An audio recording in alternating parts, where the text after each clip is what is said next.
Over the years, I've heard many objections to the ontological argument, yet they all seem to fail at proving that maximal greatness is an impossible property. In this video, I'm going to refute the 7 most popular objections to the argument. However, before I get started, I want to be clear. This argument does not assume that existence is a property, which was one of Immanuel Kant's objections. Alvin Plantinga demonstrates this in his version of the argument. Now, if you don't know much about the modal ontological argument, I would recommend stopping here and watching the video I have on it. Now, if you already understand this version of the ontological argument, then you know that I don't need to prove that God exists. All I need to do is defend premise 1 of the ontological argument, because the other 4 follow modal logic and are not disputed. So all I need to show is that it is possible for a maximally great being to exist. With that out of the way, I want to touch on the first objection, which is the omnipotence paradox. Now, if you already watched my other video introducing the ontological argument, you know I already talked about this. But I want to take a quick excerpt from that video and put it here just to mention it. It is most commonly presented like this. Can God create a stone so heavy that even he can't move? If God cannot create the stone, then he is not all-powerful. But if God can create the stone and can't move it, then he is still not all-powerful. Therefore, the idea of God is impossible. However, this attempt is debunked in the question itself as a logical absurdity. Asking can an omnipotent being create a stone so heavy even he can't move implies that omnipotence is defined as able to do the logically impossible, which is not consistent with the definition of omnipotence. No one who believes in an omnipotent God believes God can do the logically impossible. The Bible has verses that state it's impossible for God to do certain things. Asking the question is like asking, can an omnipotent being create a square with 3 sides? Or can an omnipotent being tell you the shape of purple? Or can an omnipotent being tote an 11? It's just gibberish.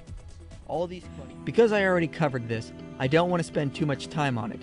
For a longer explanation, check out my first video. Now, the second argument used to show that God can't exist is the logical problem of evil. David Hume is most famous for presenting it. Here's how it goes. The world is filled with pointless evil. Now, there may be a God that is all good, but not powerful enough to stop it. Or there may be a God that is all-powerful, but not good enough to want to stop it. Therefore, there is no all-powerful, all-loving God. However, within academia, it is generally agreed upon that Plantinga's free will defense has shown that such a God can logically exist. William Alston says, the effort to demonstrate that evil disproves God is now acknowledged on almost all sides in philosophy as completely bankrupt. Here is how Plantinga's free will defense goes. A world containing creatures who are significantly free and freely perform more good than evil actions is more valuable, all else being equal, than a world containing no free creatures at all. Now, God can create free creatures, but he can't cause or determine them to do only what is right. For if he does so, then they aren't significantly free after all. They do not do what is right freely. To create creatures capable of moral good, therefore, he must create creatures capable of moral evil. And he can give these creatures the freedom to perform evil and at the same time prevent them from doing so. C.S. Lewis would agree, saying, imagine a wooden beam became soft as grass when it was used as a weapon, and the air refused to obey me if I attempted to set up in it the sound waves that carry lies or insults. But such a world would be one in which wrong actions were impossible, and in which, therefore, freedom of the will would be void. If the principle were carried out to its logical conclusion, evil thoughts would be impossible, for the cerebral matter which we use in thinking would refuse its task when we attempted to frame them. Continuing his defense, Plantinga says, as it turned out, sadly enough, some of the free creatures God created went wrong in the exercise of their freedom. This is the source of moral evil. The fact that free creatures sometimes go wrong, however, counts neither against God's omnipotence nor against his goodness, for he could have forestalled the occurrence of moral evil only by removing the possibility of moral good. As Plantinga teaches, just because God permits evil, that doesn't mean there aren't any good reasons for it. It may very well be less benevolent for God to deny us freedom than to prevent us from committing moral evil. I have attached a link to the full-length video in the information section, as well as an interview with Alvin Plantinga explaining the free will defense. Now, the third attempt to show that God is impossible is with the problem of imperfection, which goes like this. God, a perfect being, would not create an imperfect world, but the world is imperfect. Therefore, a maximally great, perfect God cannot exist. However, this argument is rarely used in academia. What we perceive as an imperfect world might not be imperfect from the perspective of the whole universe.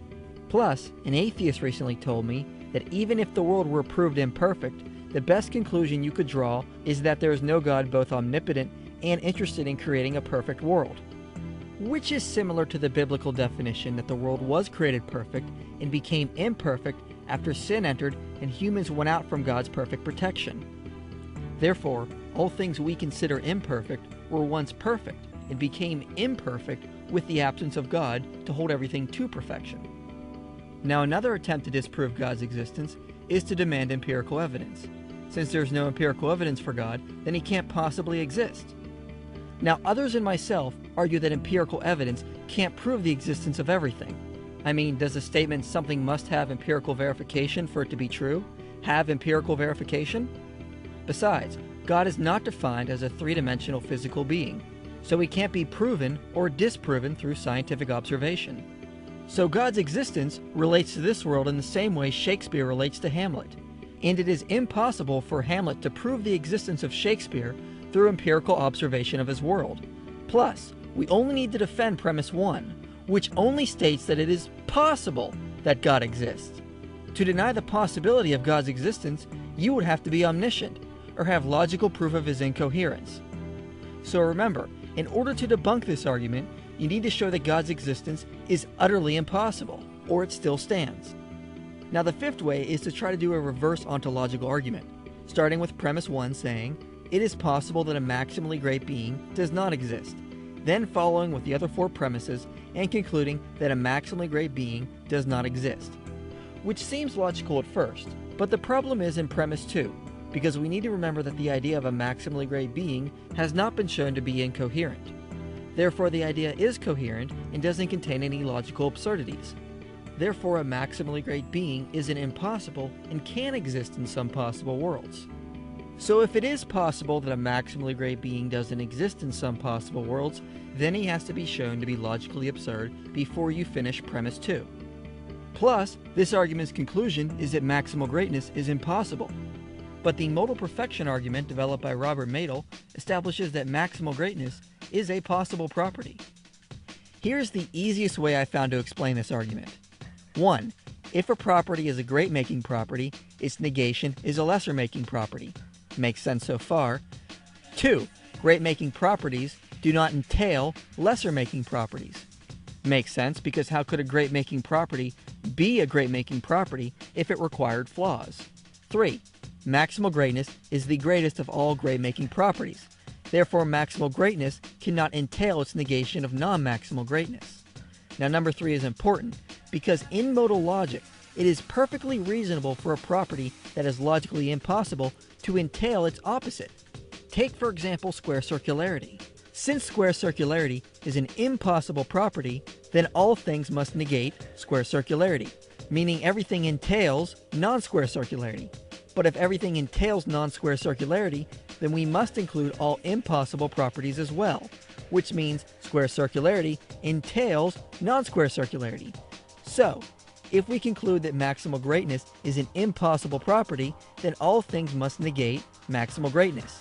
Therefore, all things entail non-maximal greatness, including impossible properties such as maximal greatness. Therefore, maximal greatness entails non-maximal greatness. But looking back at the modal perfection argument, we see that maximal greatness cannot entail its opposite, because great-making properties, such as maximal greatness, cannot be great-making properties and entail flaws from lesser-making properties. That would be logically absurd. Plus, maximal greatness is perfection, and if perfection is logically absurd, then we cannot adequately define things like evil, hate, and ignorance as imperfections. I mean, someone could define ignorance as a great-making property, along with intelligence, which would be incoherent. Therefore, if maximal greatness is a possible property, then in some possible world there is a being with maximal greatness. And then modal logic shows us that a maximally great being exists. So from there, the sixth attempt to debunk the ontological argument is to claim that with the same modal logic that a maximally great physical being could exist, like a maximally great unicorn. But the problem with this is that physical beings require space to exist, and modern cosmology teaches that all matter once existed as a singularity, and no physical being could exist in such a state. Therefore, physical beings cannot be maximally great, because there was a time and a place that existed without physical beings. The last objection I will cover is the claim that there could be other maximally great beings, such as quasi-maximally great beings, that also exist along with God. However, if we conclude that a maximally great being exists, then we also have to conclude that there can only be one maximally great being, because if multiple beings were omnipotent, then their wills would conflict. If one omnipotent being in a possible world creates unicorns, another omnipotent being in the same world could make it impossible for unicorns to exist, and you would be left with a logical absurdity. Therefore, there can only be one omnipotent being, which is the one we call God. But how do we know that the one omnipotent being is all good and not all evil, such as the argument that God is really a cosmic sadist? Well, C.S. Lewis has shown that it is logically impossible for someone to be evil just for the sake of being evil. In reality, we have no experience of someone being evil just to be evil. The closest we can get is cruelty. But in reality, people are only cruel to gain something, such as power, pleasure, or safety. But these are not evil. They are good to have. The evil comes from pursuing them with the wrong motives or in the wrong way. When you examine it, evil is nothing more than the pursuit of something good in the wrong way.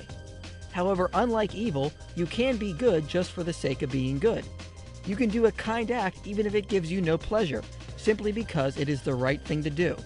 But no one can be cruel just for being cruel, or be cruel without gaining something good. In other words, badness cannot succeed even in being bad in the same way in which goodness is good. Goodness is, so to speak, itself. Badness is only spoiled goodness, and there must be something good first before it can be spoiled. C.S. Lewis points out that the creator of the universe must be morally perfect because evil cannot exist on its own and is always a perversion of good. Therefore, God must be a God of love for him to even exist or create anything. But wait, this presents another problem, because if evil is not at the core of God, then love must be. But how could God be necessarily loving? Because love is an action that is expressed between two people, and God is the only being that existed by himself before he created anyone else. So God cannot be loving in all possible worlds, since there was a time and a place when he couldn't love anyone but himself. Therefore, he cannot be maximally great or a creator. Well, I don't know how other religions can answer this, but in Christianity, we know God revealed himself as a triune God, one being that is three persons coexisting together. Therefore, the Trinitarian God of the Bible can be a God of love, because each member of the Trinity loves and needs one another. Therefore, if God is multi-personal, then it is still possible that he exists. And if it is possible that God exists, then God exists in some possible worlds, and if God exists in some possible worlds, then God exists in all possible worlds, meaning God exists in the actual world, and if God exists in the actual world, then the triune God of Scripture exists.